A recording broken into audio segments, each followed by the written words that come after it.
Ketemu kembali di channel Nescafe. Sudah lama saya tidak bersua. Ya, semoga teman-teman baik semua, sehat selalu. Ya. Salam perjuangan, salam perawat. Saya kira yang ingin saya bahas hari ini terkait dengan tidak terlepas dari Undang-Undang 17 tahun 2003 tentang kesehatan. Ya. Sudah banyak yang membahas terkait dengan keberadaan undang-undang. Bahkan undang-undang tersebut sampai hari ini masih berkecamuk di pengadilan, ya, baik di pengadilan negeri atau bahkan di Mahkamah Konstitusi, bahkan di Petun. Yang menarik mungkin bagi saya adalah penerapan beberapa pasal yang terkandung dalam undang-undang tersebut, ya, dalam buku ini. Ya. Saya nggak mau bahas lagi terkait substansi isi undang-undang ini, dan saya yakin dan percaya teman-teman yang berkecimpung dalam dunia kesehatan, terutama dalam dunia keperawatan pada khususnya, ya, pasti mengetahui, karena begitu hiruk pikuknya undang-undang ini ketika disahkan. Ya, saya mungkin hanya mereview kembali keberadaan undang-undang, ya, yang menyangkut tentang harkat hidup, ya, organisasi profesi terutama. Nah, dalam konteks organisasi profesi, ya, sampai hari ini masih banyak yang tidak mengerti, bahkan mungkin mengabaikan adanya undang-undang tersebut. Yang saya sayangkan adalah bahwa teman-teman keperawatan, baik yang memang mau menjadi orang perawat atau yang bahkan sudah menjadi perawat berpuluh-puluh tahun berpraktek, tidak tahu isi undang-undang tersebut. Yang sangat sederhana dan yang sangat sayangkan adalah keberadaan organisasi profesi. Saya mengingatkan kembali bahwa keberadaan organisasi profesi perawat yang dulu begitu super body, yang dulu begitu single bar, ya, yang dulu begitu punya kekuasaan, ya, hari ini tidak ada lagi yang namanya single bar. Hari ini kita konsep berbicara adalah alam demokrasi, yaitu single bar. Nah, mestinya konsep ini yang mesti tahu teman-teman.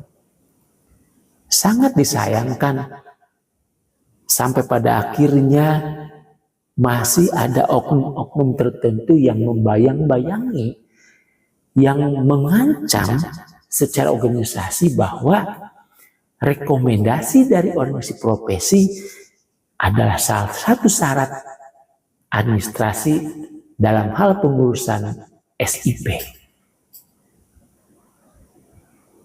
Ya.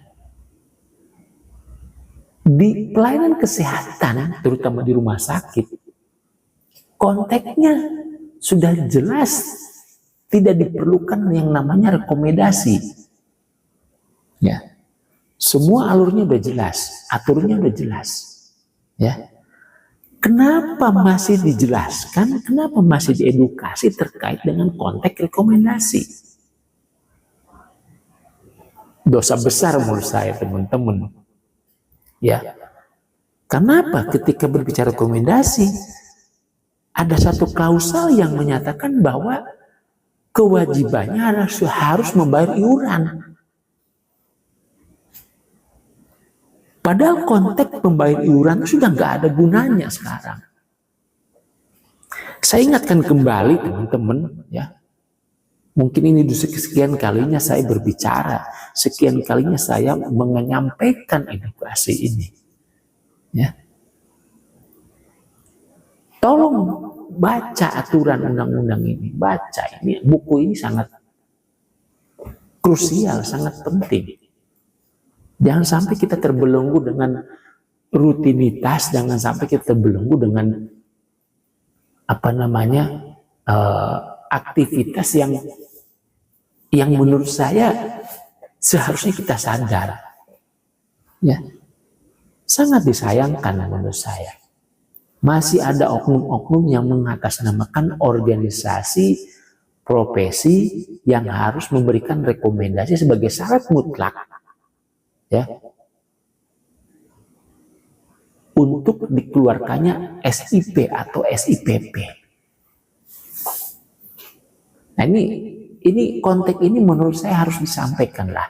Jujurlah kepada mereka-mereka yang selama ini berjuang, ya.